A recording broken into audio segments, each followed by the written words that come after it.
Alrighty. Shabbat Shalom to everybody. Welcome.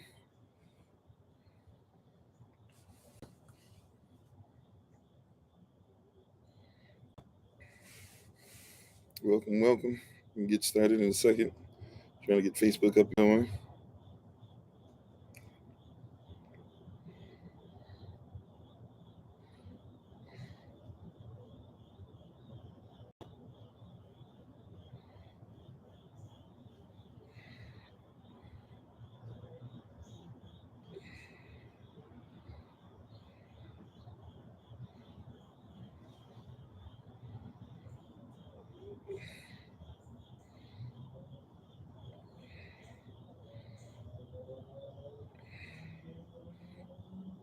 I'm trying to.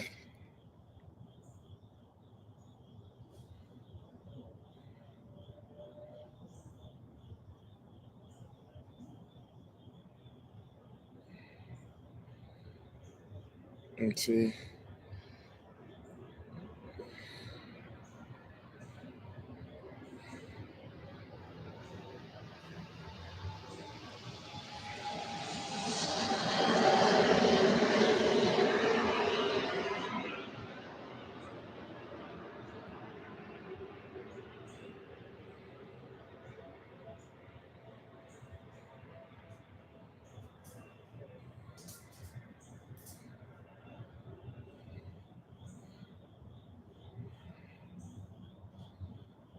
Alrighty. I think we're ready to go on all platforms. Send the last one for Facebook. We can go ahead and get started. Alrighty. Cool. All right. Hello, everybody. Welcome. May the words of my mouth and the meditation of mine heart be acceptable in Yahweh's sight. He is our strength and our Redeemer, and it's in His name, which is His authority, that we pray, praise, proclaim, project, and protect today's message. Amen. Hello, how's everybody doing? Shabbat Shalom. This is Pastor Kofi, Pastor Servant of Christ, where we are always changing lives one mind at a time by being the voice of the voiceless and speaking the unspoken. Thanks for being on with us. We appreciate your presence today. Wherever you're watching, whatever platform, whatever group you might even be watching this from, we appreciate you so very much. Thanks for taking time out with us today and spending some time getting the word in with us. We really appreciate you. And once again, we honor and respect your time and all the great things that you're doing. You could be doing anything else, but you decided to spend some time with us, and we don't take it lightly. So thank you again. And we appreciate you.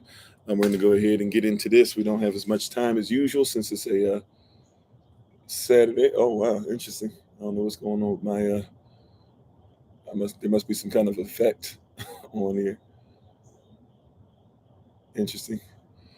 I don't know why we have this effect on. I didn't put this effect on.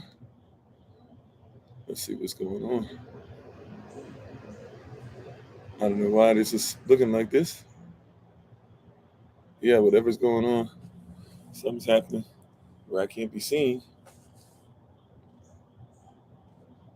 It's interesting. I move this around a little bit. I don't know what's going on. I'm like translucent.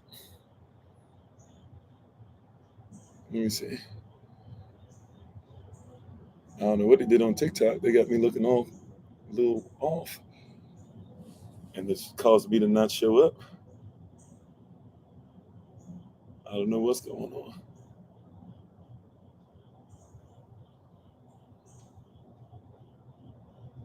Okay, it says it's not a filter on. I don't know what's going on. Must be lighting. It's weird. I don't know why I'm looking like this on TikTok. Okay, I'll try to stay in the position I'm in. I don't know what's going on. Interesting. Alrighty. Well, thank you to everybody for being on once again. We give all praise and honor once again to the Most High. He said vibrating with so much energy. Amen. I like that. We're doing our Q&A week, but thanks for being on with us. We give all honor and praise once again to Yahweh Elohim, We give all praise and honor to him. For my wife, the Honorable Alma, who lives a life that's able to be honored. You can check her out on TikTok, YouTube, her website, and Pinterest at Bloom and Flourish. Not A&D, the letter N, Bloom and Flourish. She is a healer, herbalist, chemist, and biologist by degree. Now YouTube's giving me issues. I don't know what's going on. We're thankful and grateful for even these issues or whatever. You can check out my wife's stuff. Not once again at Bloom and Flourish, not A&D, the letter N, Bloom and Flourish. She's a healer, herbalist, chemist, and biologist by degree. She has many different tinctures, which are natural medicines that she puts together through foraging and different things of that nature. And her business is to make sure that the health of the diaspora is her business. So we thank you for supporting her in her endeavor to do such things. And thank you for those who are supportive. The tincture of the month is still I Am Rested. Oh, hey, babe, she's on. It has passion flower, lavender, mugwort, and lettuce in it. Alrighty. How you doing, Sister Cynthia? How you doing, Cole, Big Brother Thomas, Minister Select Shantae, Tree by Living Water, Alton, Sister Shima, Nay, Sister Nay, T-How. Oh, wow, T-How, there's something you either sent me or you asked me a question about something. I don't know if I got back to you about it, if it was for the live or what, but for some reason your name is popping up. There's a exclamation point. Holy Spirit is saying something I didn't take care of, so I apologize for whatever it is. How you doing, Bounty? How you doing, Sister Beverly? How you guys doing on YouTube? How you doing, Rhonda, Michael, Jeremy, Minister Nice, Shabbat Shalom to everybody. And I'm still praying for your situation, Minister Nice. And whatever you decide to do, we're going to try and make sure we got your back on everything. Just putting that out there again.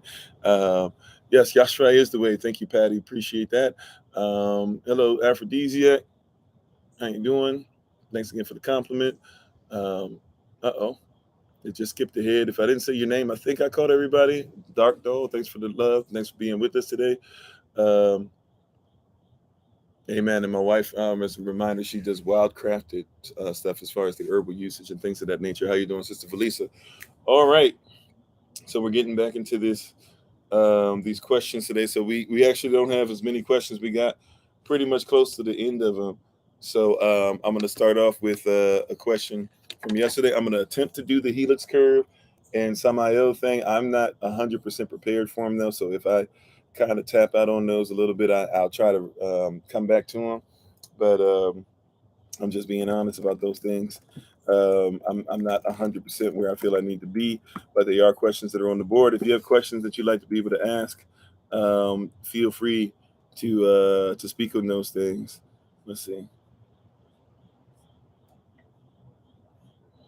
Okay, I can't remember who had the question on helix curve. You're going to have to help me out exactly what you wanted to discuss on the helix curve. Because I'm not sure exactly which direction to go with that. Amen. And today is the 4 hours of power. Matter of fact, I don't have it on here right now. Let me see something. I might have put it on the Google Calendar invite. I feel like I need to put it on the Google Calendar invite. Let me see if it's on there before we get into this for the 4 hours of power. And let me make sure that's on there. I don't know if I put it on there or not. So just in case you want to come on, and that it's on there, but also I can put it on YouTube. If it's on the Google Calendar invite, I'll put it on in the YouTube description box right now. That way, if y'all want to go ahead and look for it, you can. Give me a second. Let me make sure I get that on there before we get started with the first question. 4 hours of power. I did, yes. Amen. Thank you, Yahweh, for making sure that I did that. Amen. All right, so I'm gonna literally put that. I'm gonna put the link for it in the description on YouTube right now. So if you're on YouTube and for some reason we don't have your information, you should be able to get in the description box. I'm updating it right now. So if you want to join us, you can legit just copy and paste the link. I just saved it, so hopefully that means that it showed up on YouTube. You might, if it doesn't show up right away in the description box, what you can do is you can probably like come out of the video and come back in. Hopefully it'll be there then. Hey, how you doing, Freedom B? Shalom, Shabbat Shalom to everybody. Peace be upon everybody. How you doing, Sister Bree? Okay, we'll write that question down. Somebody asked about the stance on Islam, so we can discuss that, sure. All righty. Okay, cool. All right, let's see. 2T woman. Womany, I don't know how I'm pronouncing this right. Woman Y Diamond. I'm not sure if that's how you pronounce it, but hello, how you doing? So, all right, if you're on YouTube, hopefully you got it's in the description box. So, if for some reason you're like, I don't have the 4 hours of power link, when this uploads on YouTube, you can go ahead and just go ahead and go on there. If you want to go on there now, copy and paste it, put it somewhere. That way you can join us at 4 p.m. Eastern New York time. So, right after this, we're going to have our Shabbat Shalom service. Minister Sonia, this is Charnicia, 10 a.m. Eastern New York time. And then at 4 p.m. Eastern New York time, we're going to go ahead and get it in as far as the 4 hours of power. Amen. All righty. All right. Cool. I think we got those things together. How you doing, Edwin? Edwin BG, thanks for being part of the community. You have a question? Sure. Go ahead and try them. I'm going to try my best to catch them as best I can. How you doing? This is Josh Joe. I'm not sure if I'm saying that correctly. Josh Joe. Thanks for being on. All righty. So, first question up, and this one's a doozy, so this one might take up a whole lot of time. Someone asked yesterday, how necessary is race when we're talking about religiosity? And probably asked because, we are Hebrew, we are Israel, and we do make it a point not to shy away from that. And we don't shy away from different things that are problematic as far as social constructs or socialism, Americanisms, things that are going on, et cetera, right? So, since we don't shy away from those things, I don't mind talking about it. Let's go ahead and talk about it. So, somebody asked, how necessary is race when it comes to talking about these things? Number one, necessary is interesting. Just in that whole word right there, is race really necessary when talking about anything biblical or this canonical viewpoint, et cetera? Is race really something we need to bring up, right? Is race in general really? When somebody asks that question, right? Really, somebody saying, is race in general something that needs to be brought up? And once again, this is one of these funny answers, but it is what it is. The answer is both yes and both no, right? Do I think the biggest scientist was the reptile? You're going to have to help me with, I don't know exactly what you're stating as far as that. Are we talking about believing in reptilian people and all that, or whatever? I don't know how to write that question down. So if you could just explain it a little bit for me, I'll try my best. But I'm not sure exactly where we want to go with that question, but I can try my best to answer. But getting back to what we're talking about as far as, is race a necessary topic to bring up, right? Is race a necessary topic to bring up? We would you It's yes and no. Number one, the social construct of race. We know that the social construct of race is a made up thing, right? As far as race now, is tribalism real? It is, and it should be, right? There's nothing wrong with somebody saying that they should gentrify. I say this all the time. Gentrification is just a sign that something looks like the people that are there.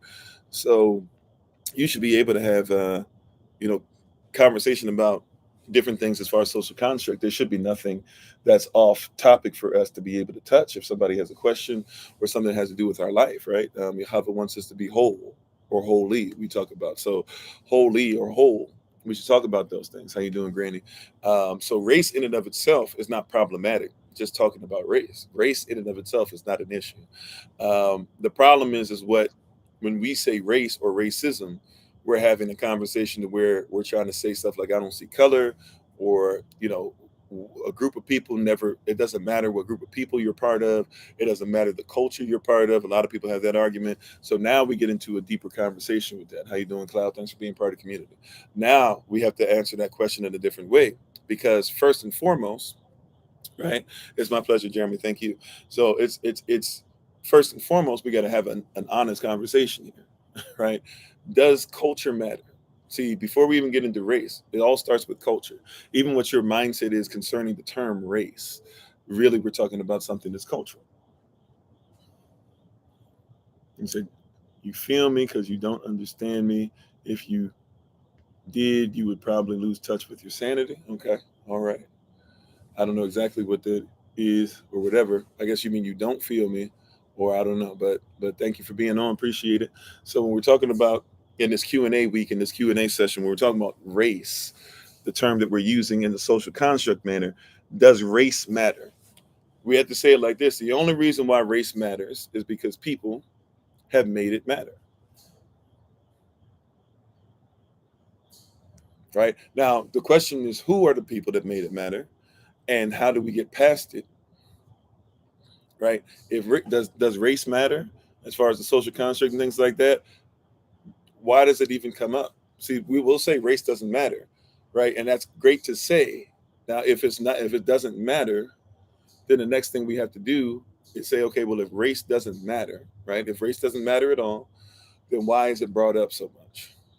If race doesn't matter, why is Charles Darwin's book literally called The Theory of Evolution, The Theory of Species, natural selection, or um, the preservation of favored races for the struggle for life? And he is a Linnaean, as far as he is somebody who comes from Carl Linnaeus type of doctrine, who literally describes people by race, right? Where did it come from?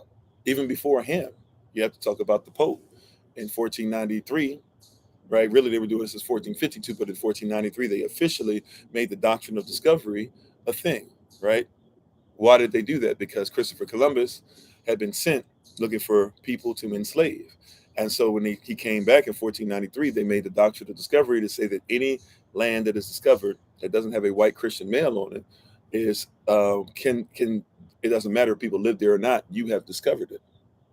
So we have to have an honest conversation, and that's part of the issue that we have. If we're going to be honest with race, if we're going to the social construct we're talking about, if we're going to be honest about it, um, the thing that we have to recognize and realize is that race is a social construct because somebody constructed it.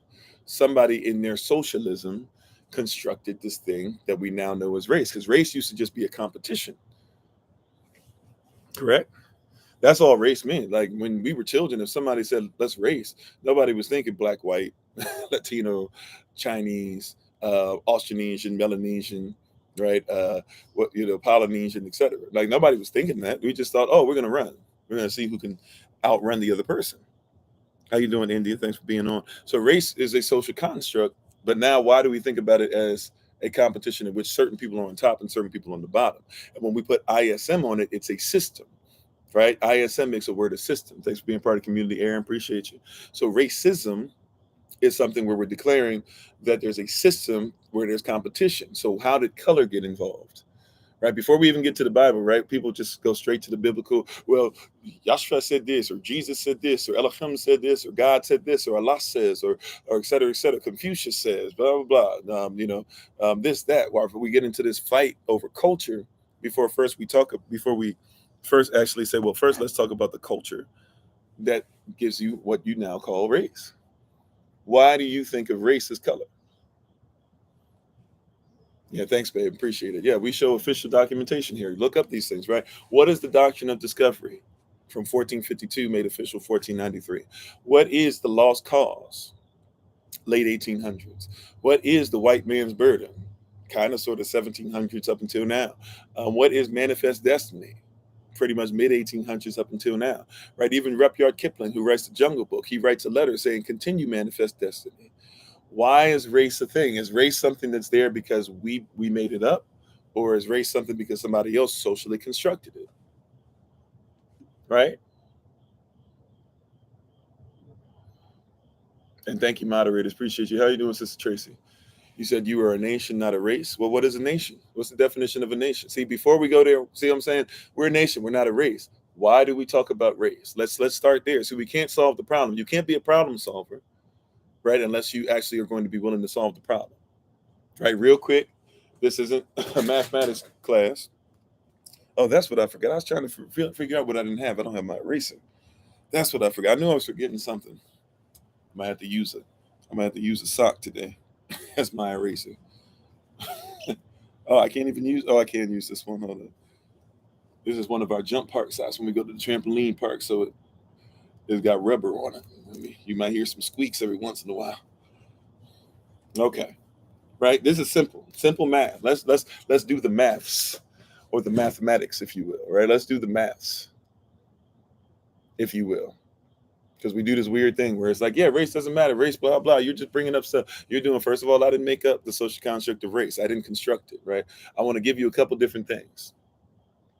Earthquake soon in Los Angeles, but prayerfully, people will be all right. Amen. I didn't know that, right? Hopefully, you guys are going to be out there. If you're in that area, hopefully you'll be all right, right? But race, what is race? Right? Why does it matter? Why do we have to problem solve? People always talk about, hey, you always talk about this, but you won't solve the problem. Well, in order to solve a problem, right, I gotta actually, or in order to give a solution, I have to first identify a problem. Then I have to give a solution. The solution does not solve the problem. The solution, or right, or the solving of it means that I'm getting to the answer, right? So simple mathematics. Simple mathematics, right?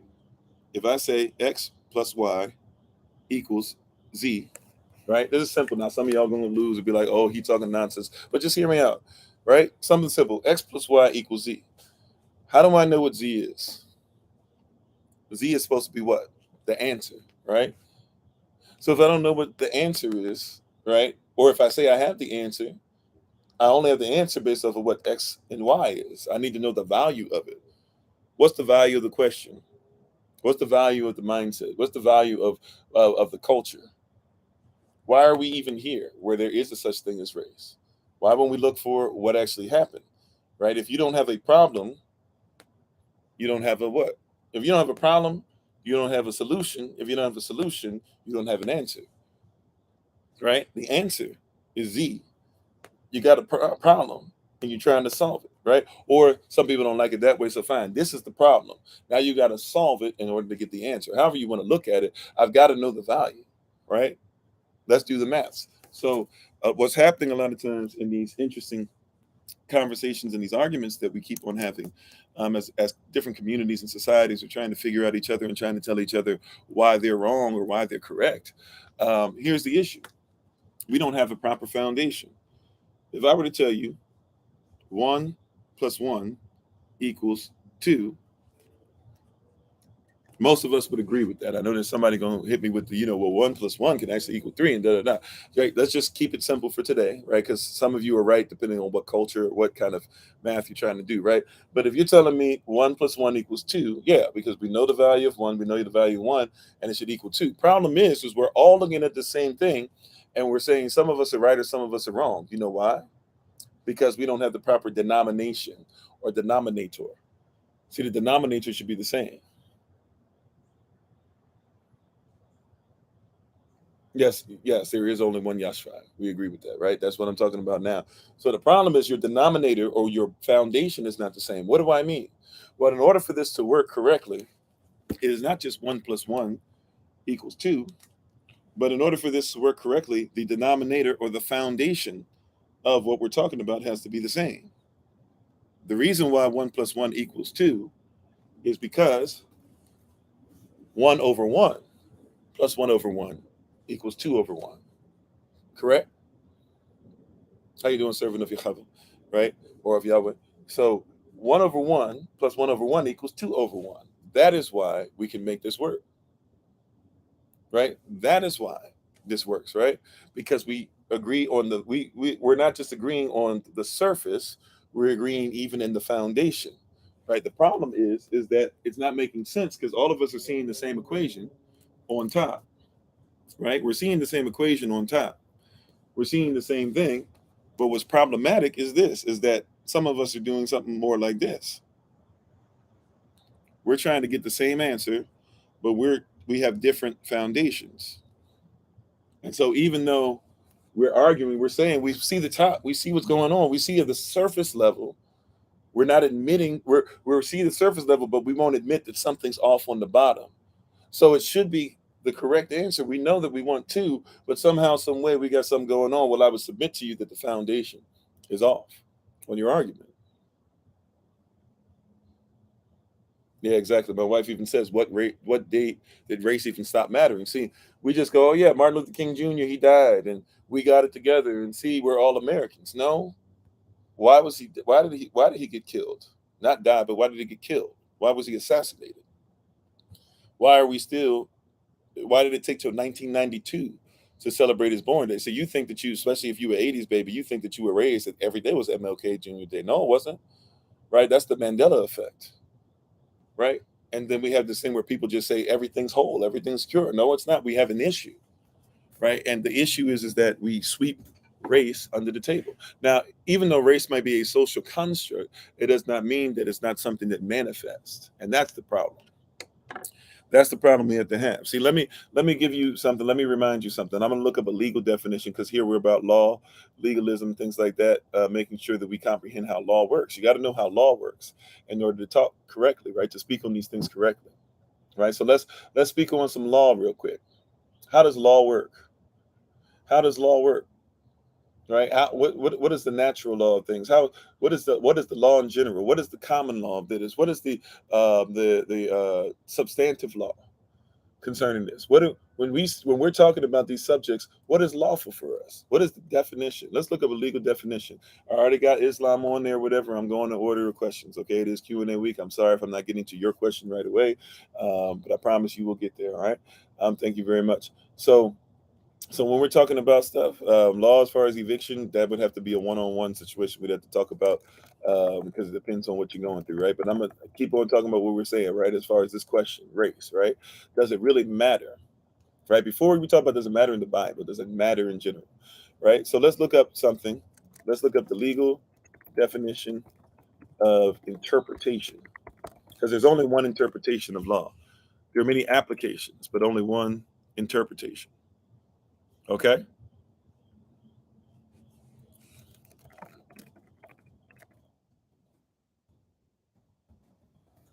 So let's look up the definition of interpretation. I want to make sure we get this correct because we usually are incorrect in our dealings with this stuff, right? So this is according to the Law Dictionary, right? You can go to lawdictionary.org, thelawdictionary.org.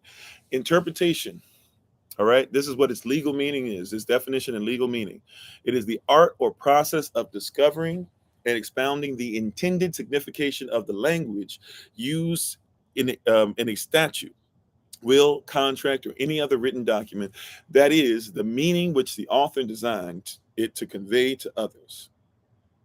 The discovery and representation of the true meaning of any signs used to convey ideas. Right? But then you have construction. So we're going to talk about race as a social construct. What is construction? Construction is a term wider scope than interpretation. For while the writer is concerned only with ascertaining the sense and meaning of the subject matter, the former may also be directed to explaining the legal effects and consequences of the instruments in question. Hence, interpretation precedes construction. And so, in other words, interpretation is the foundation, right? When we're talking about racism, we don't want to interpret what the original people who were talking about race meant.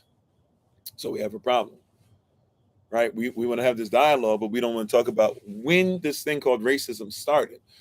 Where did it come from? What's the interpretation? When somebody talks about race, do you know who Carl Linnaeus is? Right? You said perception is reality. Yeah. And perception is something that, like, really is something that's important in law. How can you get people to perceive? We're talking about homiletically. So once again, when we're talking about race, right, it was constructed based off of somebody's what? Interpretation. Right? Before we talk about Bible, before we talk about Torah, before we talk about who's Israel, before we talk about African, indigenous, Moorish, European, Roman, romantic, the United States Corporation versus United States of America, sovereignty, private, public, all that. First things first, interpretation, right? Interpretation. What was the interpretation of what was originally written? That's why, as my wife so eloquently put it, that's why we bring these receipts, right? That's why we bring the receipts. When this stuff was interpreted, first of all, who interpreted race first? Really, as far as bringing it up, you got to go all the way back to the Greeks, and the Greeks weren't necessarily white. Yeah, perception is not the reality. Reality is reality, but we go off of perception. That's why I go off of interpretation. That, for example, just using law, right? Staying in laws, make sure that we're lawful, right? We want to talk about law, universal law, kingdom law, natural law, etc., right? So just speaking about law, if we're going to be dealing with interpretation, first of all, who were the Greeks? Were the Greeks even white? Why do you think of the Greeks as white? Because somebody taught you that the Greeks were white. Right? Well, we reach the masses by first making sure that we take care of house. We're so busy worried about reaching the masses, we got to get a particular interpretation correct first. The problem is that we are reaching the masses, but people are reaching the masses with all different types of of language and interpretations and applications. And they're saying black men ain't and white women ain't I mean, I'm sorry, and black women ain't and white women ain't and white men ain't and all this stuff. We're throwing out stuff, but what's the interpretation? Right? Interpretation. See, I'm not here to argue all the other stuff. I'm talking about interpretation. First of all, like in Black's Law Dictionary, for example, which is a reference that people can use in a courtroom right now, right? In Black's Law Dictionary, right, which is telling you what these things are from ancient times that people are still using today. When you walk in the courtroom and you say that you're a black person, or you say you are colored, you say you are Negro, you say you are African American, do you know that when you do that, you are not interpreted as a real person?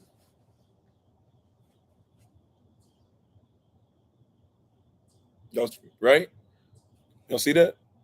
Like if you would look it up for yourself, right? Black's Law Dictionary, look up the definition of a Negro.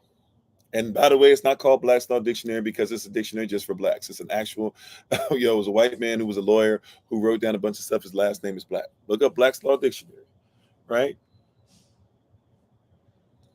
Well, no. See, more is a more. Sure, white is not even white is not even considered to be a status either.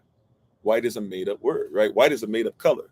But even if you talk about white in certain senses, right? Yeah, you can go there. But what I'm saying is, if you say that, if you go into a courtroom and you say you're black, according to Black's Law Dictionary, so according to Western society, you are what? A fake person. Now, that makes sense because it's not just a black thing, but even if you go into a courtroom and you say you're a person, do you know if you're a corporation or not? You got to know, right? Do you know if you're a corporation? By the way, don't go in there saying you're a human being. If you say that you are a human being, guess what that means? If you say you're a human, look up the term human. Human means that they will have two words in there that say sea monster, not SEA, SEE. In other words, look up the term monster. When you look up the term monster in there, you will see that it will say that you have no rights, basically, and that you are a problem when it comes to the system. So they don't like humans in court, which is why you are a straw man when you show up. So when you show up to court, you don't have to identify with the birth certificate name. You say that you're here to represent whoever's name is on the birth certificate, right? And not for them, but you're really coming to make sure that they don't try to dip into your private citizenship if you are a private citizen. This is facts when you go and look this up. Right? So you have to recognize first when we're talking about race, this thing is not a social construct that just means if we ignore it, it would go away. It is written into law or is written into what is legal because not everything that is illegal is lawful and not everything that is lawful is legal. That's a whole nother realm of conversation. Thanks for being part of the community, Mike and Evan and everybody who's joining. Shabbat Shalom. Peace be upon everybody. Namaste. Ni hao. Hola, mi nombre es Kofi. ¿Cómo está? Bonjour. Je m'appelle Kofi. Ça va? Hopefully, ça va bien. Uh, um, um, Aanai Kofi or Shabbat Shalom. Aanai Kofi. I'm sorry. Aqua Abba. Itasen. Abadi Mimini Kofi, Nina Fraku Katan, and the Nuevo Jambo. Welcome, everybody, right? Thank you for being on. Peace be upon everybody, right? How you doing, Mario? And thanks for sharing the live. Thanks for being part of the community, user 2955, etc.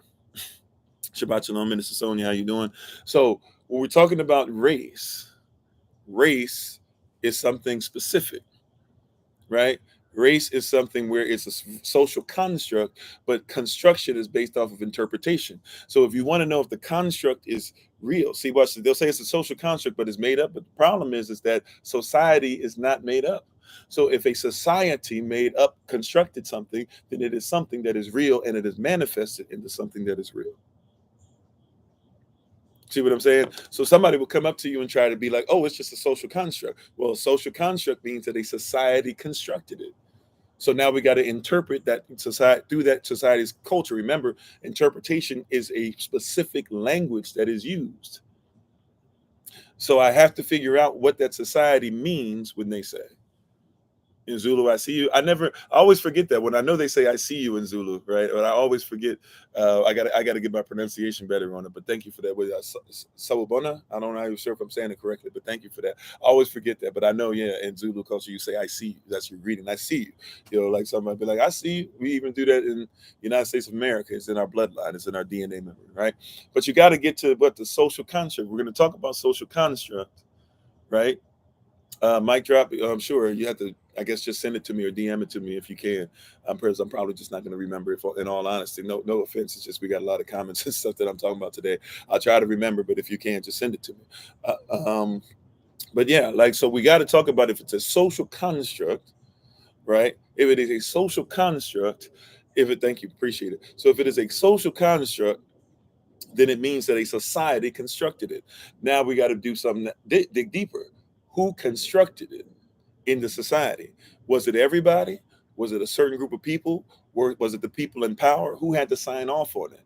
Who sent this out to the masses? Who put this in IQ test where you're learning this? Who told you that you have to write this out in order to learn? Who told you this is what your colleges have to see? Because the best colleges in the world are non-accredited colleges. See, Harvard doesn't want to be accredited because they have to drop down to your level. See, Berkeley doesn't want to have to be accredited because they got to drop down to your level. Juilliard doesn't want to be accredited because they got to drop down to your level. Oxford doesn't want to be accredited because they got to drop down to your level. SOC University, we don't want to be accredited because we got to drop down to their level. Right? But you go to these accredited schools that have to pay to make sure that they are recognized by teaching the same rhetoric. Who is in charge of the interpretation? See, before we talk about race and even defining the word race or the social construct and who constructed this, it's a society that constructed it. Who interpreted this? Why is race present? Yeah, we should question everything. Don't believe what I'm saying. That's why we give you receipts. That's why we say, look it up here, look it up there. That's why we're reading out of a dictionary. That's why I'm telling you, look up Black's Law Dictionary. That's why we're giving you specific words to look up. Look up these things. And when you see that they're true, now you got to ask yourself, who started this? Right? If I come in the room and all the children are fighting and stuff like that, I'm be like, oh, this and that. First, I want to get to the interpret. I want to get to the beginning. I want to get to what was the problem. I can't solve the problem if I don't admit the problem, right? So Carl Linnaeus is what schools people and informs people, like, who write the book on evolution. Charles Darwin, who wrote the book of evolution, once again, to talk about the preservation of survival for favored races. It's in the title. But you've got all these people that will use evolution. They'll talk about the Bible. It brought up racism. You don't bring up evolution. Why don't you bring up Darwin? Why don't you admit that Adolf Hitler said that he loved what Darwin said and it helped him to release himself from thinking that everybody was the same and he could therefore kill off people? Why don't we talk about that Joseph Stalin admitted that he loved the teaching of Darwinism? He went to school to be a preacher, learned about Darwinism, and said, you know what? Darwinism helps me to be able to conquer other people. It was going to be hard to go through this Jesus thing to do it, but you know what? I could go ahead and use Darwinism. Matter of fact, why don't they tell you that Charles Darwin went to school to become a preacher? So he was a preacher who was into the doctrine of discovery that was taught by the Roman Catholic Church, which is why on the book that he wrote that made him infamous, you'll see in the bottom of it, not only does it say he's Linnaean, somebody who wrote out social constructs, but it'll also tell you that he was backed up by royalty, because the royalty that backed him up was tied to the same Roman Catholic Church that in 1453 was already doing the doctrine of discovery and then made it official in 1493. Why? Because in 1492, Christopher Columbus sailed the ocean blue. Why did he do that? Because in 1491, the Spanish finally came together, became a nation, and then went ahead and sent and decided to go and ask the Pope permission to send Christopher Columbus to a place that he had heard from black folk he was sailing with existed in 1482, so that they can go ahead and get slaves. Why does the social construct exist? Going way back past that, once again, to the Greeks. It was the Greeks way before Christ. It was the Greeks who were out here, and they were not white, but they had people who were in charge who had blonde hair and blue eyes, and they started teaching that, hey, if you know the reason why we're royalty, the reason why the deists or deities, or what you would even call gods, are able to have put us in place, is because we have blonde hair and blue eyes, because of the bloodline we have. And therefore, because of this, we have the right to be over you. We have the right to tell you what to do. We are, in essence, going to become gods if we are not declaring ourselves gods already.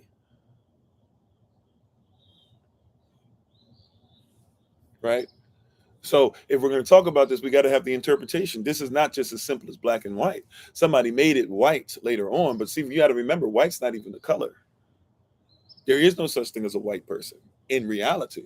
But the perception that you have is that it's white people who have killed you off. Uh-oh. Thank you, Miss Queen, right? That's the perception you have, but the interpretation is different. The law is different.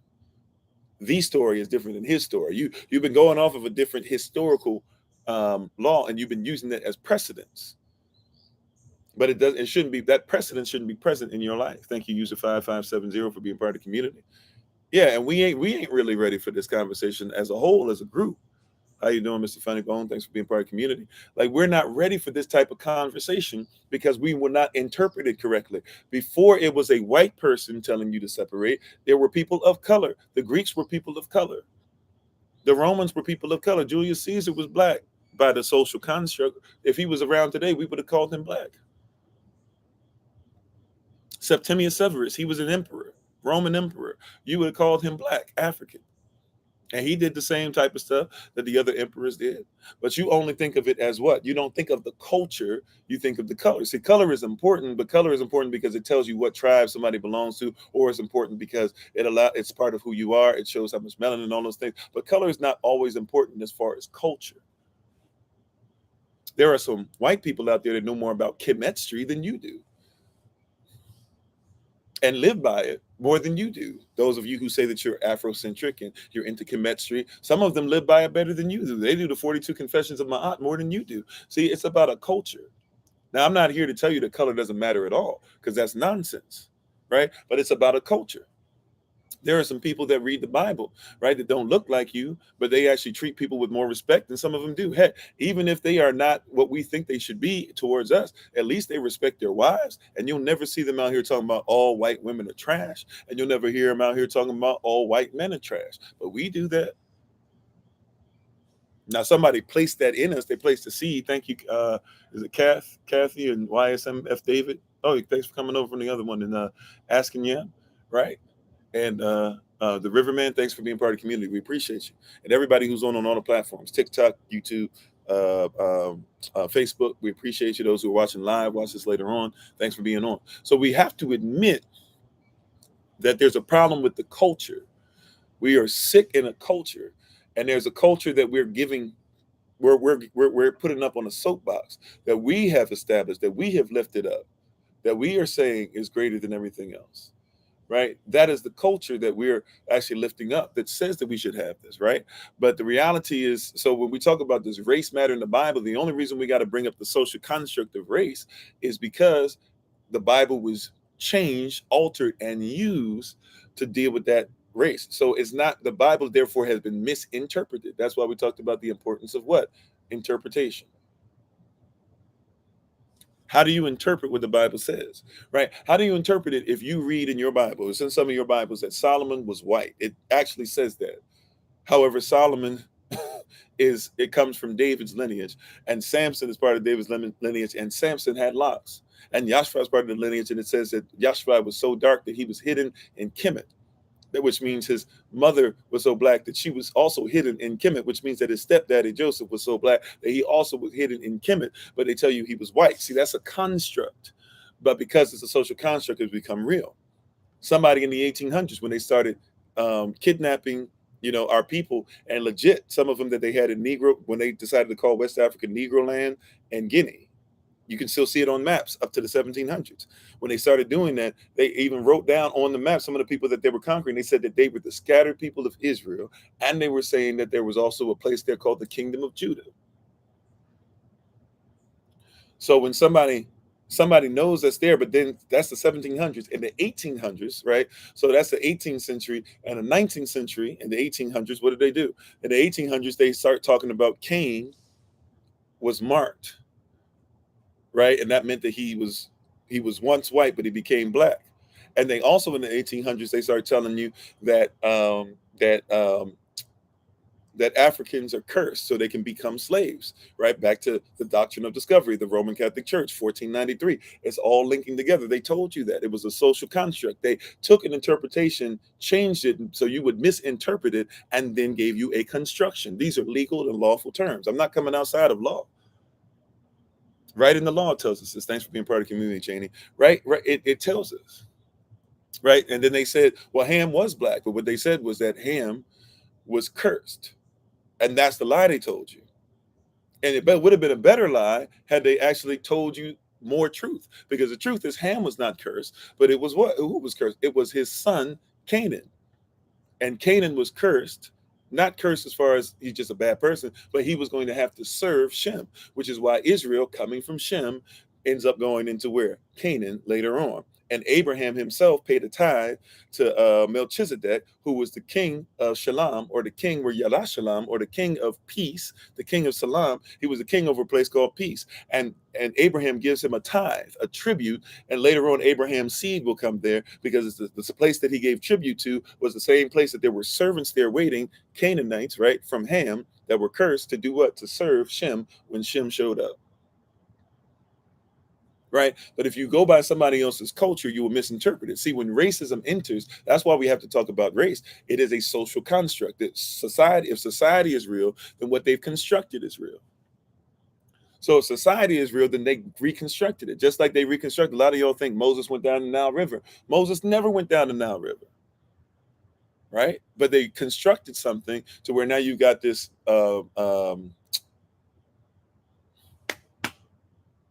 I'm trying to say Nkrumah, but it's the wrong place. South African, Mandela. You have this Mandela or Mandela effect on you that makes you think that, oh, okay, well, I've seen it, I've heard it so many times that it must have happened. No, like it was constructed, and it was constructed based on misinterpretation. See, construction is supposed to be based off of interpretation. So the social construct is a real lie, but it's still real nonetheless because it's manifested in all these areas of life. Thanks for being part of the community, Shy Tabby. Thank you. You said, I think a lot's going to be revealed in the next couple of years. A lot is going to be revealed. A lot is revealed now. A lot's been revealed in the last few years. This is stuff that hasn't gone anywhere, but you weren't taught it, and you weren't taught to live it, and we weren't taught to execute it. It's Q&A week, so we're going over questions and answers right now. We're still on is race necessary as far as, the Bible. But before we talk about the Bible, we got to talk about it in general. Where did the idea of what you think race is come from? Matter of fact, who is the father of medicine? See, somebody could reconstruct something. Let's go there. Who is the father of medicine?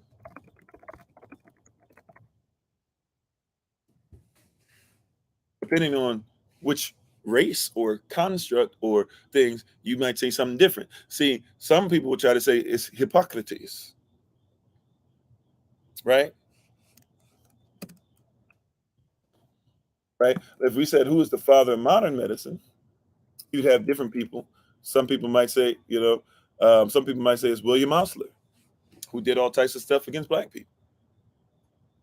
So if you go to school, you're trying to learn through William Osler. But see, for a lot of us, we recognize, whether you're into chemistry or not, we have to recognize that Imhotep is the father of medicine. We have to recognize that they didn't just start doing brain surgery in the 20th century. They were doing brain surgery thousands of years before Christ even existed.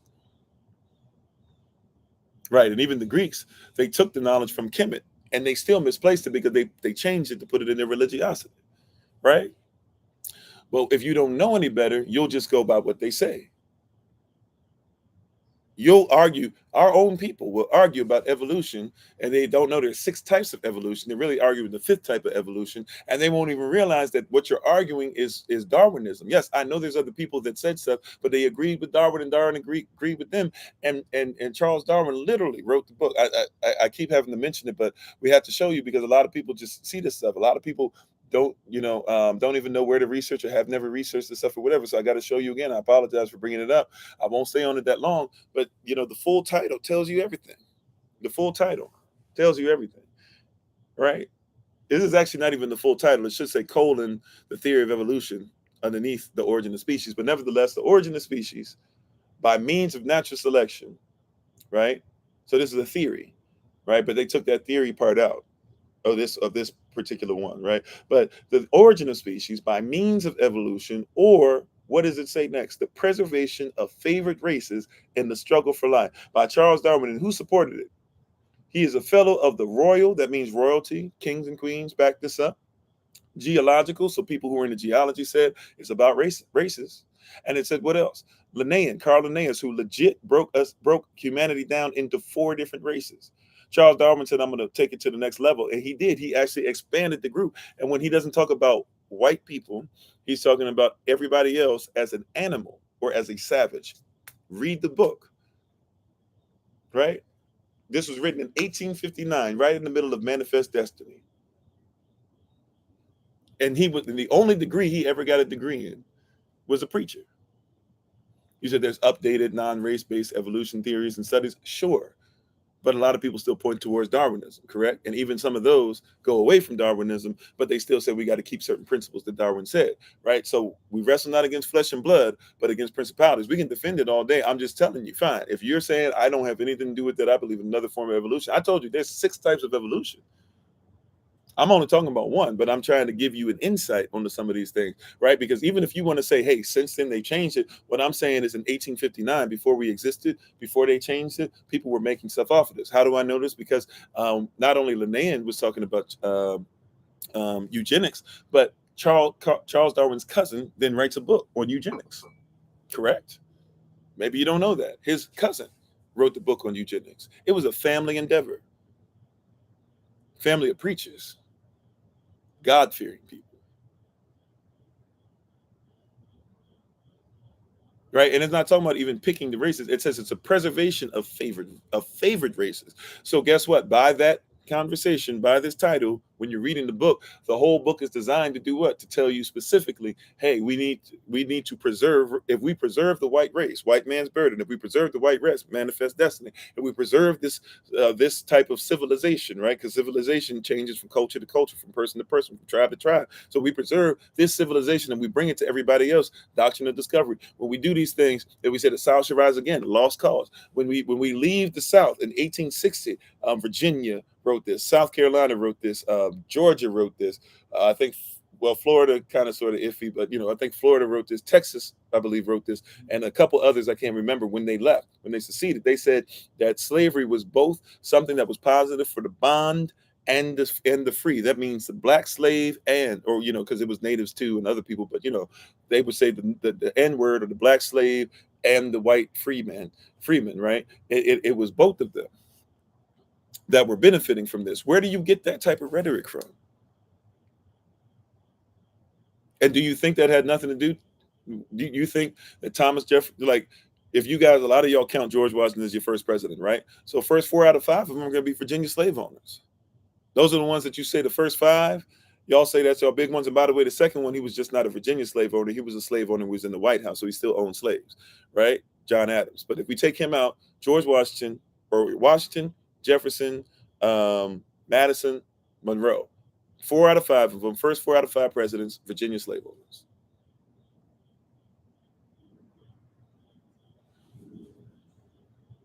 Well, when you talk about evolution, you got to talk about evolution as far as the cosmos with a K, cosmos with a C, or the universe, right? You got to talk about evolution of Darwinism, or what we say basically is like kind of bone to bone, line up the bones, and this thing came from this, or this bird has something like this that gave birth to somebody like this, or eventually they did this. Some people even call it nowadays stuff like intelligent design and things like that. You got to talk about evolution of a planet. You got to talk about evolution of the stars themselves. You got to talk about evolution of space. You even have to talk about evolution of, we just call it giving birth, having sex and giving birth, but they say that that's evolution, because when you give birth to a child, that's the 6th one. If you give birth to a child, they say that if you have 2 people that come together, they have a child, the child will look like them, but look slightly different at the same time. I just call that birth, but they say that's a form of evolution. So I guess we can, in some way, shape, or form, come into agreement on that.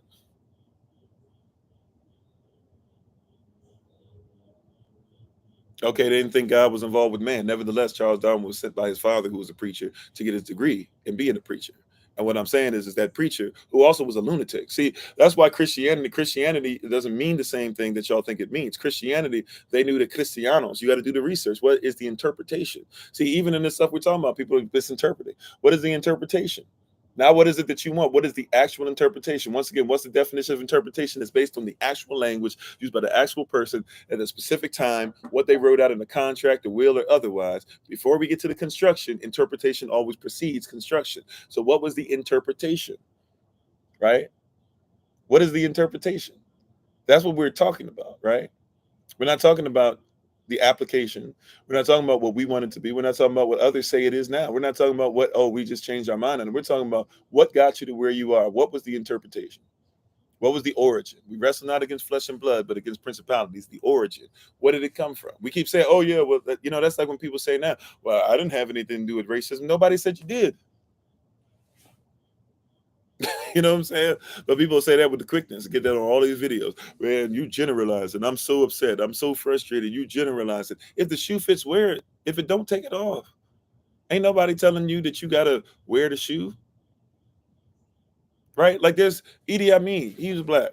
Papa Doc, he was black. Baby Doc, he was black. Right? We can come up with a whole bunch of people that did stuff. I just told you about Septimius Severus, a black emperor, social construct, right? But an African emperor. King George during the time of the Revolutionary War. If you're an American, if you call it the Revolutionary War, well, during the time of your Revolutionary War, King George, he was married to a black woman. She was on board. Now she ain't look black like us because of colorism and stuff. She didn't accept her stuff, and she thought she was in a higher class than other black people, and really of other people. Period. Right? Because it's not as simple as just racism means black or white. That's why I told you guys, race means a competition. A race is a competition. ISM makes it a system, which means that racism is by definition systemic. And if somebody put it in place on purpose, it means it is systematic. But it existed before the United States of America existed. So don't think that when I say racism, I'm talking about America only. Because before there was such thing as an America, or y'all called a land America, because before that it wasn't called America. Right?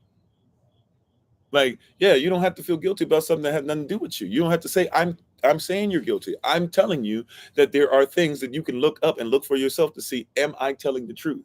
And if I'm telling the truth, then you have to ask yourself, who put these things in order? See, race is just a competition. And ISM means it's a system of competition. You have to ask yourself, who put things in place to make you think that the competition was based off of race? And hello, Sister Deborah. If I didn't say so already to you, I apologize. Right? That's what you got to ask. Right? That's what you have to ask. Why is it that when somebody says, for example, when I'm talking about chattel slavery, why don't you think about the Irish? Even the Irish try to back off because they don't like comparing people's struggles. They're very quick to be like, no, we weren't ever slaves and that. But you know what? No, I can tell you, because all you got to do is look at the island of the island of Montserrat, the Isle of Montserrat, Montserrat. Look it up, where Irish people and black people both enslaved in the same place. Why don't they? Why? See what I'm saying? And so a true Irishman wouldn't tell a black person, because people from Ireland will tell you this. Not everybody, of course. I'm not saying every single Irish person believes it, but people that live in Ireland, especially people that are in North Ireland, because they're still dealing with Londonderry when they should have free dairy. Some of you know what I'm talking about, some of them not, because the United Kingdom is still colonizing a whole chunk of Ireland, right? But those that are in the free part of Ireland, right? Those who are in the free part of Ireland. By the way, the Irish studied what Martin Luther King Jr. did, try to have a march just like he did, and they got shot up just like we did. Right? But also too, by the way, you don't even know about in America how many Irish people were thrown into breeding camps because they decided to fight with us before a lot of them said, okay, we'll go ahead and be poor whites if you let us out of slavery. And I don't even get mad at them, because if somebody gave us a chance to get out of slavery, maybe we would have done the same thing. A lot of black people have left us behind. Social construct. Right? Died with us. You can go over to Ireland right now, native side of us, right? Choctaw. There's a Choctaw statue in the middle of Ireland. I think it's in Dublin. In the middle of Ireland, Choctaw statue. Why? Because the Choctaw people helped the Irish when the Irish were going through a potato famine. Because we were close, we were connected. Down in Texas and down in Mexico, even I think it was Texas more so. There was during all that stuff in the Texas in war and trying to figure out if it was Mexican land, American land, this and that. Black Mexicans, not just Mexicans, but even Black Mexicans and Native Mexicans and brown Mexican, whatever you want to call yourself, Latino, whatever. We all the same people, but they were there. They were there, getting ready to die to fight for what they believed was theirs. Irish people could have left and not been included in the fight. They decided to stay there, knowing they would die, because they felt it was right. And they wanted their people to know that it was righteous to fight for that. Right now in Nigeria, some of the stuff that's going down, guess who's over there fighting with us? Irish people. But you don't know. So when you hear me say this stuff about race, people just automatically assume, oh, I'm saying all white people are bad. White is a social construct. And yes, it's not real, but we got to go to what's constructed. We got to go to proper interpretation. A lot of, and I'm not saying all, but a lot of Irish Americans that tell you to pull yourselves up by your own bootstrap. See, Martin Luther King Jr. knew what I was talking about. That's why in his interview in 1965, he said it's a cruel joke to tell a man to pull himself up by his own bootstrap when he doesn't have any boots. And a lot of Irish people identified with what he was saying because he was speaking about a plight that they themselves went through. So yes, it is a social construct. That doesn't mean that the social construct has not manifested in the physical. So now, if you say, does racism mean anything in the Bible? Yeah, yeah, because somebody shifted the interpretation. So the people that you see, yes, is Israel a real thing in the Bible? Of course, right? But also in your Bible, it tells you that anybody who wants to be grafted in other words, if they want to be about the same law, worshiping the same Elohim, doing the same things that we do, we're supposed to take care of them. Matter of fact, Yashua, right, the Messiah, your Savior, what does he say? He says specifically, there's 6 things you better be aware of if you want to get into heaven. He tells you. But we don't read our Bible. Read your Bible, it'll bless you. He says specifically, and think with it with the right culture now, the right cultural perspective. He said, when I was hungry, you fed me. When I was thirsty, you gave me something to drink. When I was naked, you clothed me. When I was sick, you came to see me in the hospital. When I was in prison, you made sure I was all right. And then what did he say last? When I was a stranger, you took care of me. What is a stranger? A stranger is an immigrant.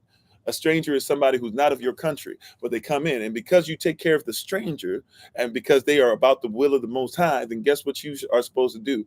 Take care of them too.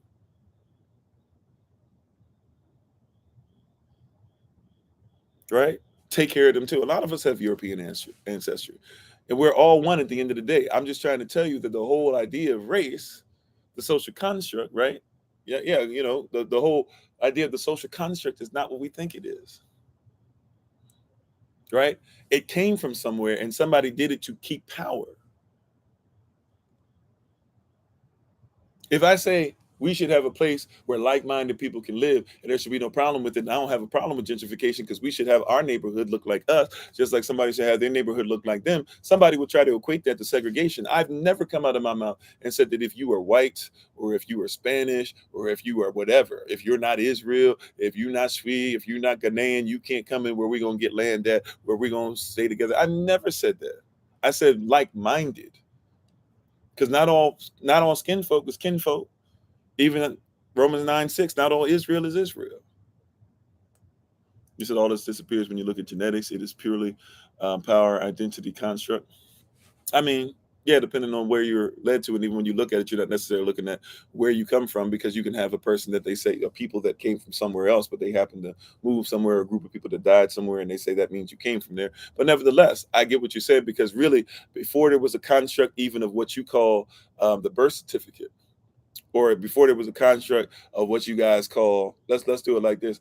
Before it was important where you were born, it was more important from who you were born from, right? Before anybody cared where you were born, they used to say, who were you born from? That's why a lot of y'all have names like William's son, John's son, right? You have names like that, Stephen's son, right? You have those names because it wasn't important where you came from. It was important who you came from. So just because you were born in a specific place didn't mean you were identified as that, because they identified you with your people. It didn't mean that you were a better person, but it was okay to be identified with your people. Now, when they flip the script on you, now you say, "Oh, you know what? I was born here, so that means I'm a Californian, I'm a Georgian, I'm a Texan, I'm a Marylander." And by the way, if you want to get your birth certificate stuff together, that's a way you can go through. It's easier to do your DS-11 form, but you can do that, right? But at the end of the day, they only did that when they started putting identification IDs, which was part of doing what? Of separating people, of blood quantum, of things like that, to where you were supposed to have an ID, and if they could not ID you, if they didn't like your ID, they threw you in jail, right? Even Leif Erikson, right? Leif Erikson, who they say discovered the Americas and all that too, because they were on a doctrine of discovery. But when Leif Erikson got here, he didn't think about the doctrine of discovery. That didn't exist. He was Scandinavian, and he went Viking. See, Viking wasn't a people. Viking was an occupation. Some people happened to be Vikings because that's what they did for a living. So you would go Viking. You were not a Viking, right? You were a Viking by occupation. You were not a Viking by people. Once again, what's the interpretation? See, somebody messed up. They scrambled our ability to see it. So when we talk about Israel in here, yes, Israel is a specific people with a specific promise, but it doesn't mean other people can't come in. Matter of fact, once again, read your Bible, bless you. When you guys read all this stuff and people be trying to come against and they trying to look for slavery stuff and trying to say why white people made it the slave Bible, or why white people made up the Bible. That's another one that people say, okay, when you do all that stuff, read Revelation chapter 7, where it says that Israel must still be sealed, right? That's Romans chapter 10, verse 1, by the way. Paul says that. And a lot of people don't like Pauline epistles. Go read Paul. Paul says Israel must still be saved, while other people out here talking about he's saying Israel don't matter. No, it's because you're in this racism thing. Right, we firing shots because we got racism and reverse racism, so they call it, right? But we have people firing shots that are not based on the culture of what was written or the people that wrote what they wrote. You know what I'm saying? Like we're talking about something cultural. Somebody constructed something in this society, and you believe more so in what they constructed rather than the interpretation. But once again, lawfully and legally, you cannot talk about construction without literally talking about interpretation. And if you are misinterpreting something, then you will misconstruct it. So you are not dealing with the fact that you're in a fake construction. You're actually in a house constructed poorly, to where you're falling through you're falling through the roof when you try to patch it up. You're falling through the floor because there's holes in it, or things aren't as tight or nailed together like they're supposed to. You're falling. Your house has no foundation. It has cracks in the foundation. So your construction is poor because your interpretation might be poor. You said Vikings or Norsemen or Northmen? Sure, men of the North, but they were not Vikings. When you said as a Viking you were going to conquer somewhere, right? Like, because you had English kings that were Vikings and stuff too, right? Normandic kings and stuff as well. You went Viking to go Viking. That's how they said it in their like in the language. They didn't say, "Oh yeah, Viking showed up." Right? Other people, see, once again, culture. The people who got conquered by the Vikings, they went, "Oh no, the Vikings are coming." That's what they said, right? But the Vikings themselves said, "We're going Viking." See, the conquered speak the language of the conquered. They might have a similar language based on what happened from the conqueror, but the people who are conquered, they speak a conquered language. The conqueror speaks his own language. She speaks her own language. How you doing, Brother Clem? And thank you, Latino. Right? Like, the conqueror speaks a different language than you. That's why I'm bringing up law. We're not speaking law. We run away from law. We keep saying law doesn't matter. The conqueror comes and speaks law, because why? Laws protect rights. Laws don't give rights. Laws protect rights. And those that live by rights,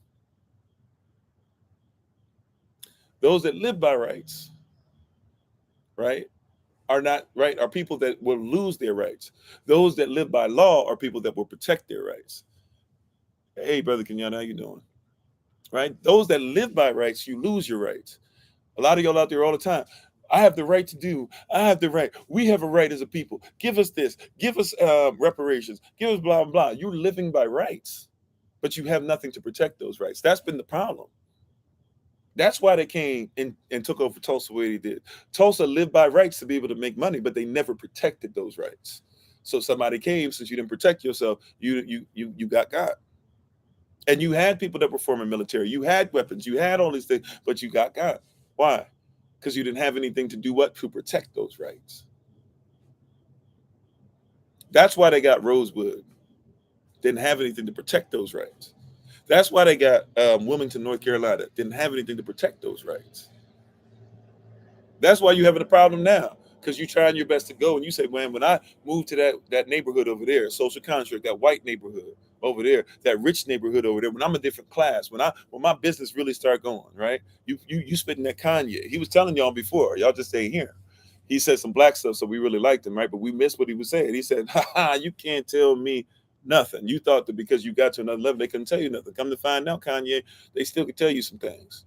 Now you flipping out on Sway." Right? And now you're trying to figure out, now you're telling everybody you don't want your black daughter, right, to be influenced by the Kardashian crew that literally is having their mama sign up for stuff, right? And with Ray J. Ray J was the one that came up with the idea, a black person, by the way. So let's not act like he's just a victim all the way out, right? But Ray J is one that came up with the idea, but it was Kim Kardashian's mama who said, "We're going to work this out."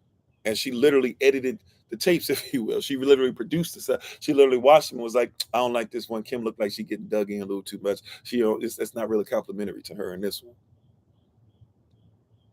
Made $400,000 a piece off it. And next thing you know, now she's worth billions if she ain't a billionaire. Right? It's a social construct. Kim Kardashian gets with a bunch of black guys, and then all of a sudden, now that she's a corporate, her corporation is growing. Now all of a sudden, if y'all ain't noticed, Kim Kardashian got rid of some of her butt. Did y'all know that she got a smaller butt again? Not all the way to what it was, but she got a smaller butt again. Why she got a smaller butt? Because I can't be in charge of this corporation and people see me all thick out in here. I can't have people trying to compare this new me over the corporation, right, to this old me, right? They got that big butt and sitting up there and broke the internet with me wearing pearls and stuff like that. I can't do that. No, no, no, no. So I got to get rid of some of the butt, right? She's now one of the people out here talking about, yeah, that's not in anymore to get yourself fixed and that or whatever. You still walk around, your family is getting collagen and everything. See, it's social construct. Do you know the interpretation? Do you know why they're doing this? This is law. You said governments must protect rights, i.e., trustees. Okay. So when you walk into the judge, right? The judge is a trustee, correct? Right? So we walk in, judge is a trustee. And you say, I'm a human being. I deserve something. The judge says, I don't have to protect your rights because in my culture, a human is a monster by definition. Right? But if they like who you are, they like the way you look, they might say, oh, no, well, okay, maybe I'll protect your rights.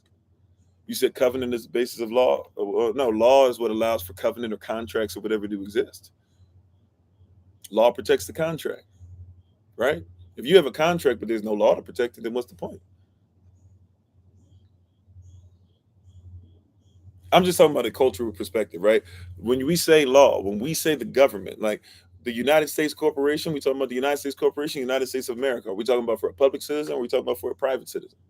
Are we talking about for somebody who says I'm a Moor, somebody who says I'm black? Are we talking about for somebody who says that I'm a human or I'm a non-citizen national? Are we talking about somebody who says I'm part of the United States government or part of the United States of America? Are you somebody that's saying I'm an American or somebody that says I'm a Californian? See, it's two different people.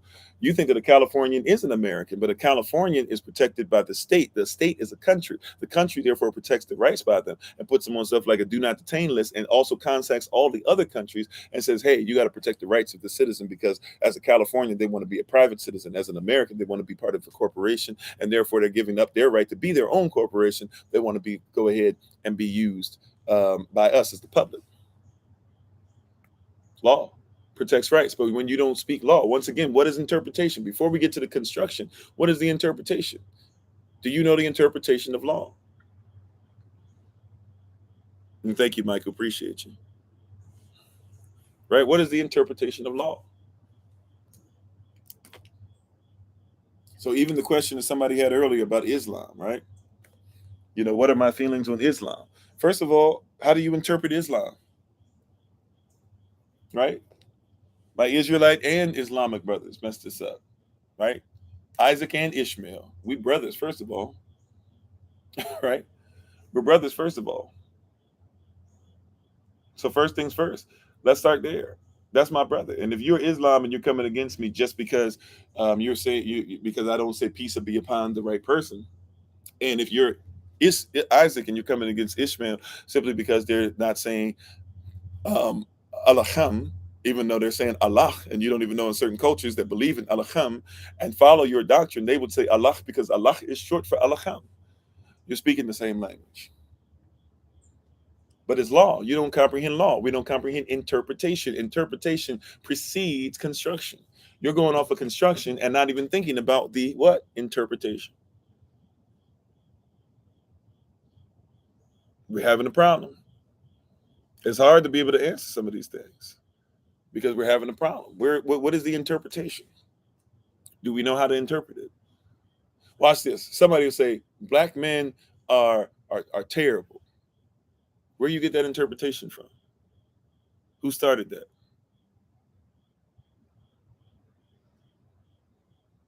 Is that your interpretation? Are you listening to somebody else's question? That's the construction. The construction, social construct. The social construction is what? Black men are terrible. Right? That's the construction. What's the interpretation? Where did that come from? Do you know? I can show you evidence as early as what, 1712? That didn't come from you. In the Willie Lynch letter, it says specifically that we're going to reverse their nature. we're literally going to kill all black men in an extreme manner and whip the rest of them to the point of death, not to kill them, but to make a point, because they by, and I quote, they represent good economics.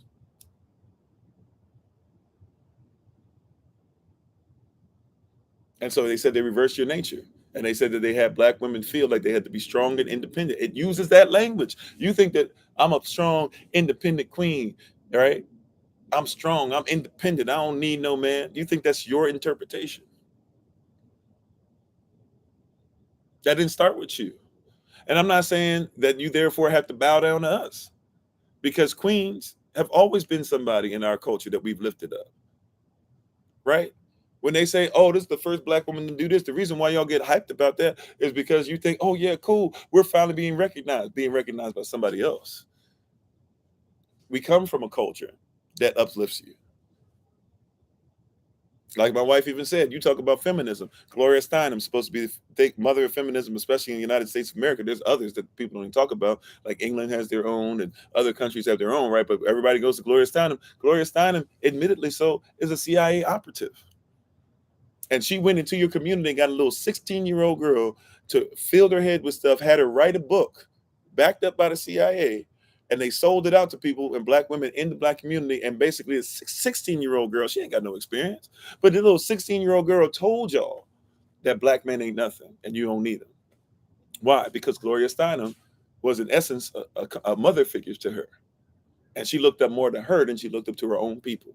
Now, I'm not saying all white people are evil. I'm saying specifically, Gloria Steinem, she know what she did. We not lie.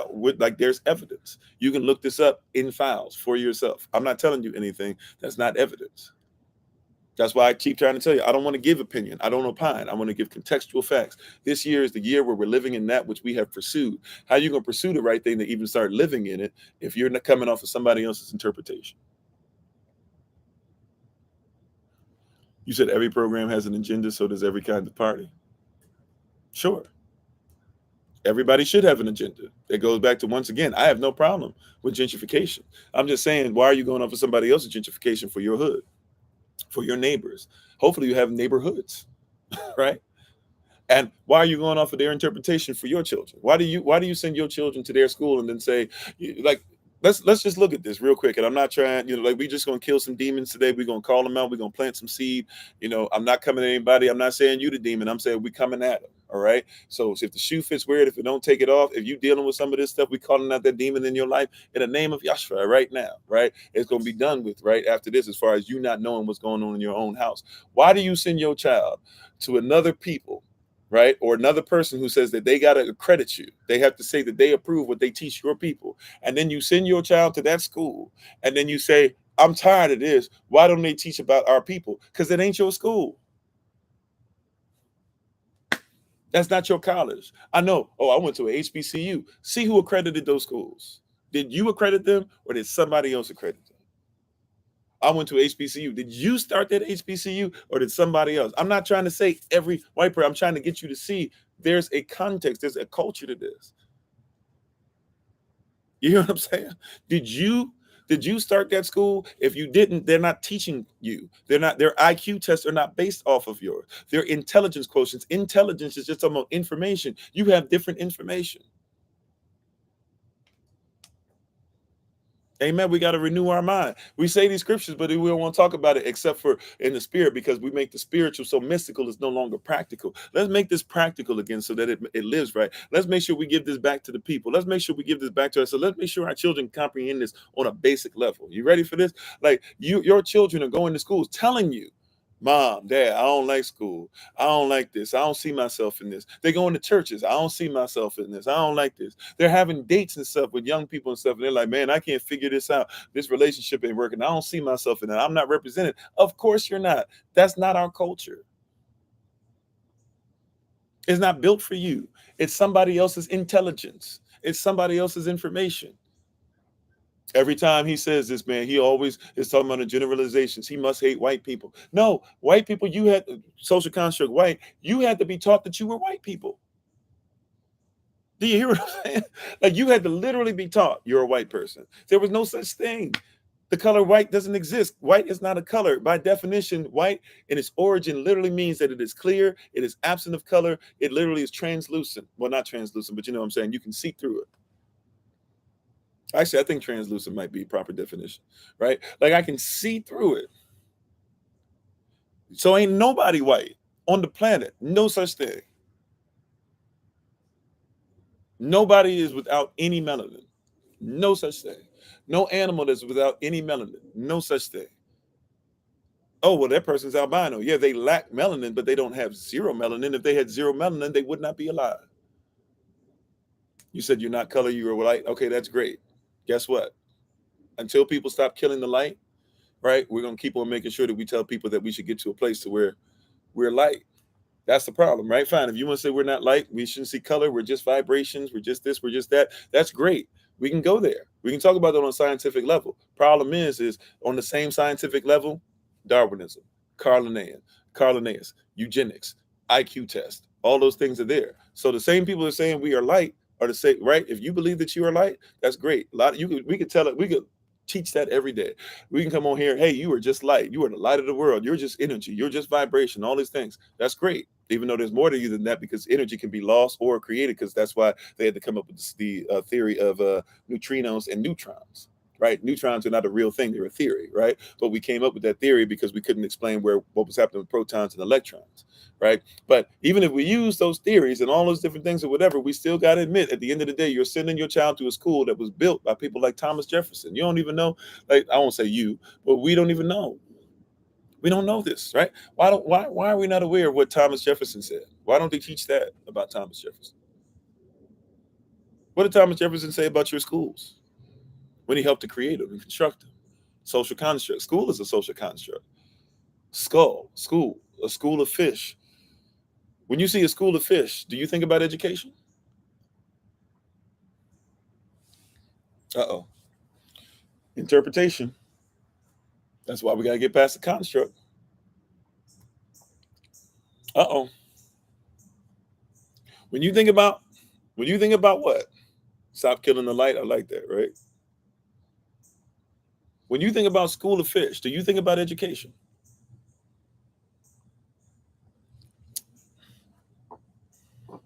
When you think of a school of thought's not necessarily education either.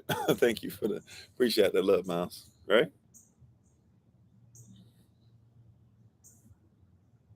What is school? Who created it?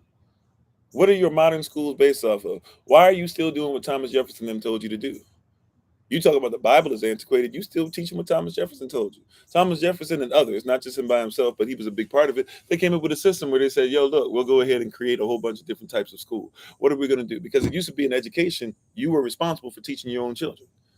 Rich people just could go ahead and have them go to other places, right? But it used to, right? And universities is something that goes back further. But I'm not talking about universities. I'm talking about you were responsible for teaching your child. And if you couldn't teach something, you're responsible for finding somebody in your culture who could. Not everything constructed is constructed for control. Some things are constructed for freedom. I'm just saying, before we talk about the construct, lawfully speaking, legally speaking, you have construct, but construct is always preceded by what? Interpretation. You know what I'm saying? Like interpretation. We don't even know how to interpret what our children are going to, what we went to. So when you went to school, this was the deal. Thomas Jefferson was like, you know what? A lot of these cats ain't even going to be qualified to be able to go to school because they're going to be so poor and broke and stuff that they're going to have to work for us regardless. So we ain't tripping off that.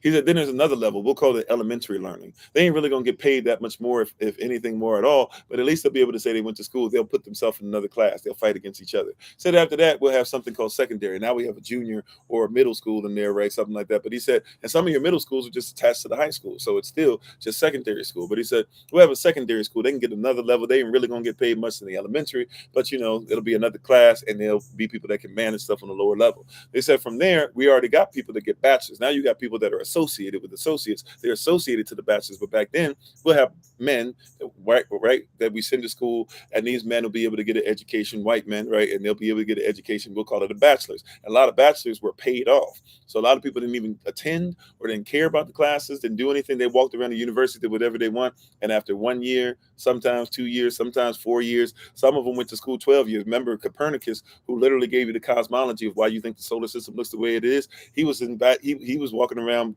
doing the bachelor thing in college for 12 years and never graduated.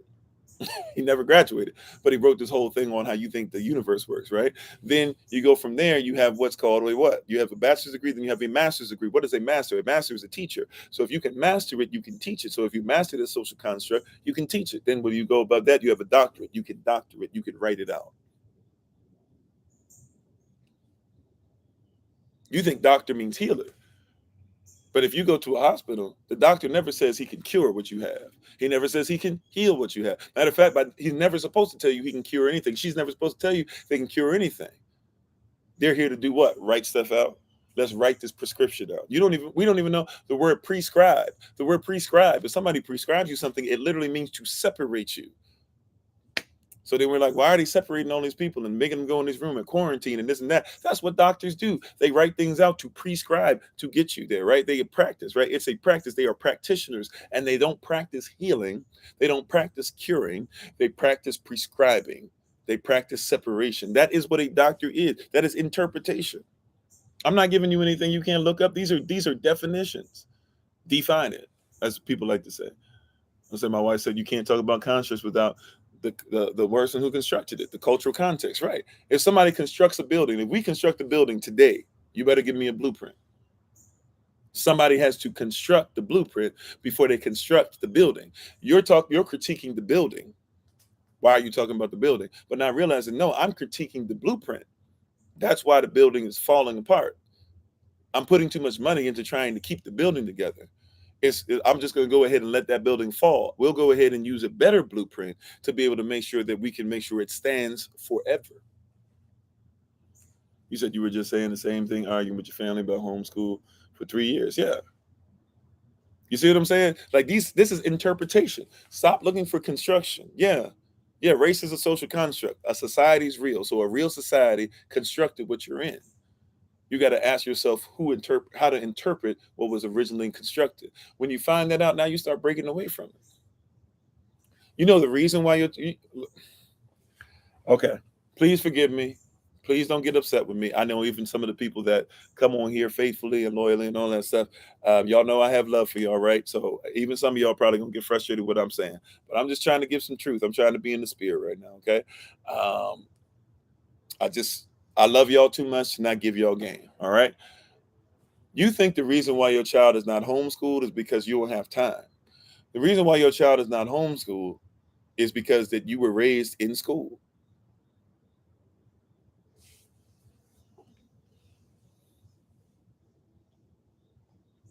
Salah. In other words, you were taught in school, a place you didn't even want to be, that the only way for you to become what you're going to become is through school. And that's the reason why. If you were intimate with the fact that your child is going to get messed up through their school system, you would change your whole life. You would change your schedule, even if you got to keep a job. You would make your business, you would be more invested in your business. And you were like, yo, I can't have my babies go through that system. You were taught that system is valuable. That's the only reason you send your babies to school. You ain't sending them to school because you think it's righteous. We were taught. It's tight, but it's right. Yeah, that old saying is true. That's the only reason you send them to school. If you knew the danger of school, as far as when I say no, I'm talking about you were intimate. You live it. You like, I know this is dangerous towards my child. If you knew how dangerous it was, you would never send them there again. You would find a way to make sure that whatever you couldn't teach, you would find somebody else that can teach it. Heck, you got Zoom. You got FaceTime. I don't know what they call it on Google, whatever their FaceTime is. Or Google, I'm sorry, on Android rather. Whatever their FaceTime is, you got this stuff together. At any time, you could say, you know what, we're going to go ahead and, right? We'll just go ahead and we're going to handle this. Right? Yeah, you were mistreated, misled, some bullied because not knowing the choice why still to do. Yeah, so we were like Malcolm X said, like Minister Malcolm Shabazz said, right? You've been had, you've been took, you've been led astray, right? Bamboozled, ran amok, right? That's you didn't know. You might have thought you were intimate with it, but you didn't what? You didn't know. Thanks, babe. You didn't know any better. It's okay. I didn't know any better. Right? But when you know better, now we trying to what? Do better. Yeah, we literally are upset. Think about this. You're upset with the government. People are, I can't stand America. I can't stand this person. I can't stand, yeah, that's the one I was looking for, hoodwink. I couldn't remember which one. Right? But I can't stand America. I can't stand this. I can't stand that. I can't stand this. But you send them to school. Who's over the school system? I can't stand when they did No Child Left Behind. Your children's still there. I can't stand what these people are doing. You send your child to an accredited school. Well, we can't do it unless we get a degree. My child can't even go to college. You got to make sure that you send them to school, right? No, you don't. Train them up and make sure they can pass an SAT. Homeschool children, you can still make sure that they actually do stuff in schools that are electives or things that they can do after school. Your child can still participate in band if you want. Your child can still be part of a basketball team. Hey, you can go ahead and just y'all pay for them to be in all these school things anyways. It's weird that y'all pay for them to be in this, but don't think about the fact that you can have them in on basketball teams, football teams, and stuff that are not part of schools. Matter of fact, when they're looking for basketball players now, guess what? They don't look for them in high schools that much anymore. They look for them on AAU teams. And AAU coaches are already treating them like professionals because AAU coaches are trying to get professional jobs. We don't even recognize. Like it used to be, sure, you want to see Kevin Garnett, yeah, he's in AAU, but you need to go to Chicago and watch him. It used to be like, yeah, you know what, like LeBron James, kind of the end of it. You want to see LeBron, go look at his high school. But for real, LeBron James, when he was in his senior year, you could already pay $10 a game and watch him on pay-per-view. He was already a business. He always was a business. You think that school is for you. School is just preparing them to be able to be the next set of laborers. That's it. I know we don't think about it that way, but we're preparing our children to be the next generation of laborers, to be the next generation of slaves. That's why you send them. Yeah, you got to be in the system, but not of it. In the world, but not of it. That cosmos with a K, in the system, but not of it. You said our children are getting miseducated by people who are not educated as to who we are. That too. Right? I wouldn't even dare tell you that some of these people are uneducated that are teaching your children. You think they're educated. See, even when you send your child to college, what did your child get in college? They don't say your college needs to get education. You don't send your child to college for education. You think that's what you send your child to college for. Education literally means we reach inside you, we pull it out, we show it to the child, we put it back in, and we say, what can we do to get you to what we saw, the information that's already in you. But you don't send your child to school or to college for education. Uh-oh. What does your child leave with when they leave college? Let's not make it mystical. Don't take it to a place. I'm not trying to be offensive. I told y'all I'm trying to say this in love. I love y'all too much to not, make sure you hip to the game, right? What is your child going to school for? When they leave, what is your child supposed to leave with? Right? Debt. Somebody said, which is very true, right? Because you leave with debt, that means you're a slave. You're enslaved to whatever you're a debt to. You're a debt to whatever you're a slave to. Come on, that's actually a great thing. But what I was looking for too is also, thank you, a degree. Is a degree holy? Is a degree a holistic mindset? Is a degree complete or is a degree partial? Is a degree a fraction? Right? Is a degree a fraction or is a degree whole? It's partial. You're leaving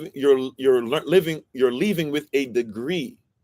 You got the first degree, second degree, third degree, right? Even in Masonic stuff, they know that you can go all the way up to 33rd degree, right?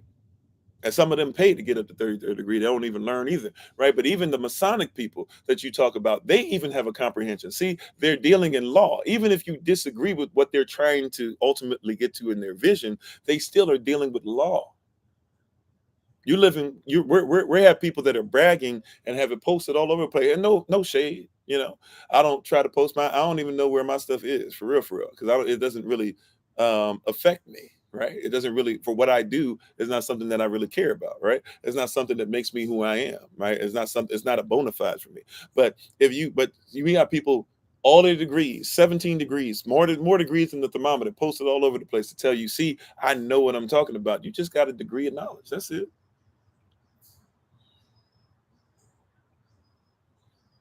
My wife looked up the definition of career. It means move swiftly and in an uncontrolled way in a specified direction. Amen. Right? How many children go to school for a career? You go to school for a degree. How many children go to school to learn their work? You go to school to get a job. What you say? You said J.B. Morgan said he didn't want a class of thinkers, but laborers. Yeah. They're raising the next generation of laborers. We don't need you to think. Right? May I show you something else? Real quick, we're getting ready. We got to get ready for our for the Shabbat Shalom service. So we're last thing.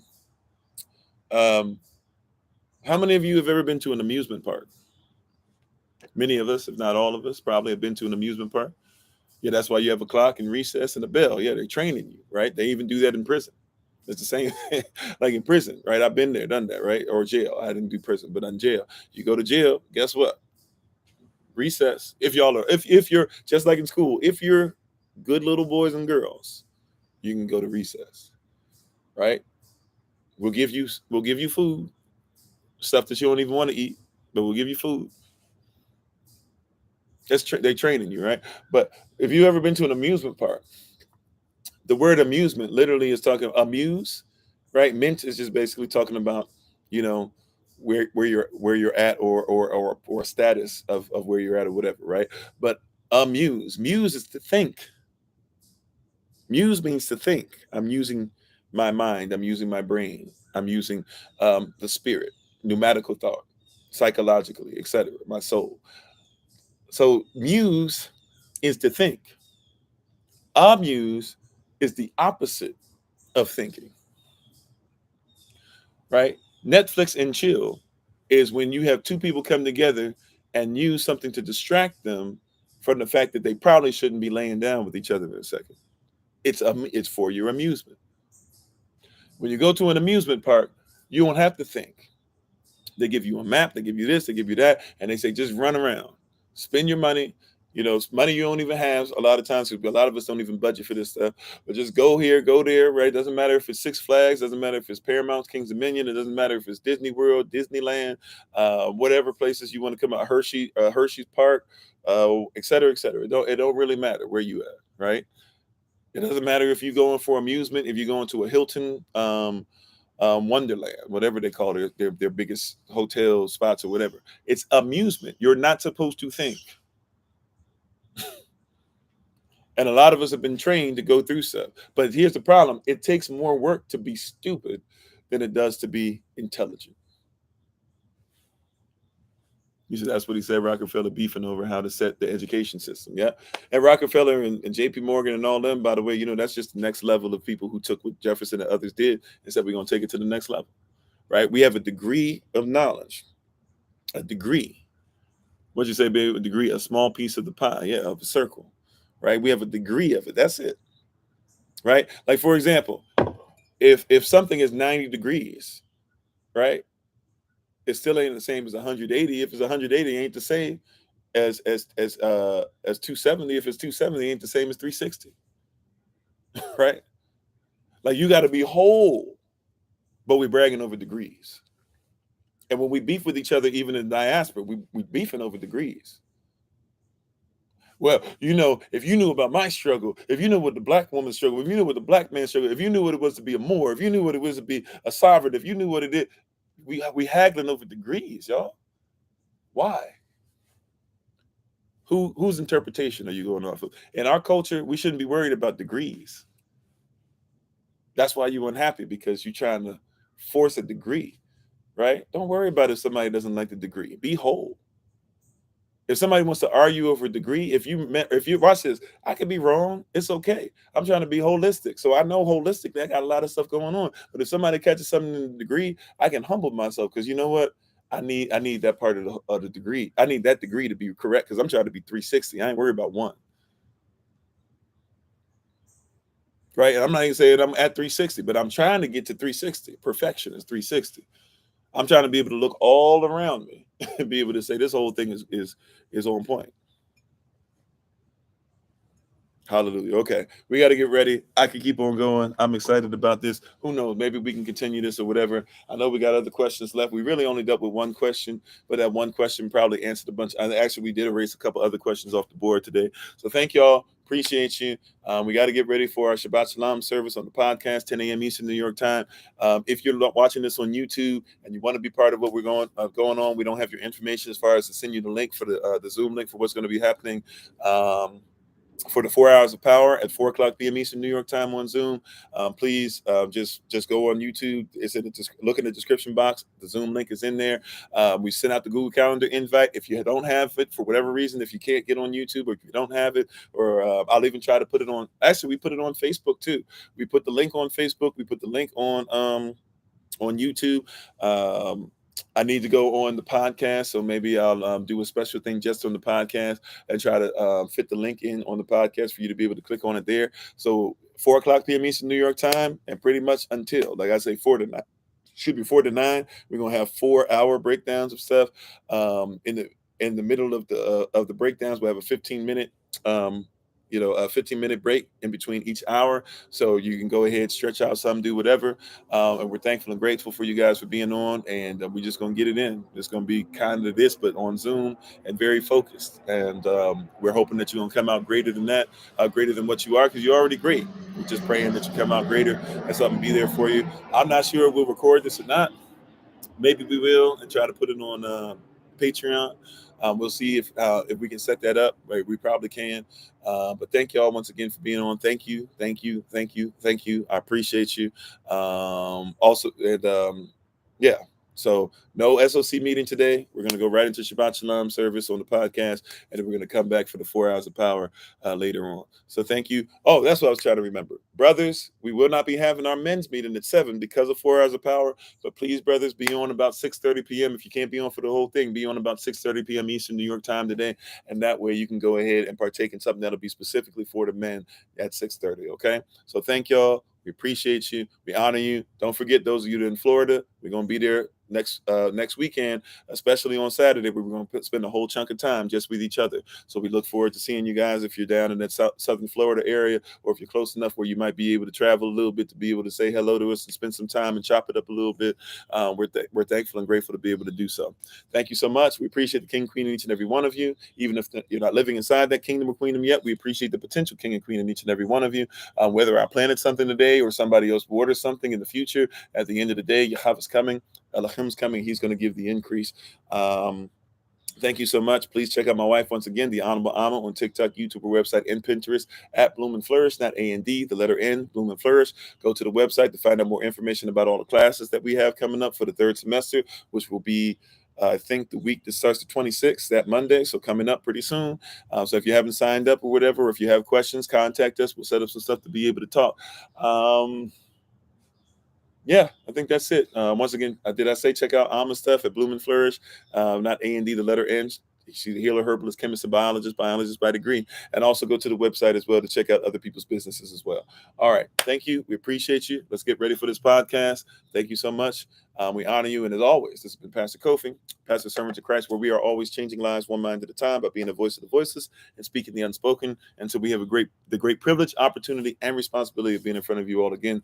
Please remember, as always, Yashadel, that you are loved, you are necessary, you're majestic, you're fearfully and wonderfully made, and you, which is all of us working together, will be the reason why people who are in this system no longer have to be of it. Shabbat Shalom. Peace.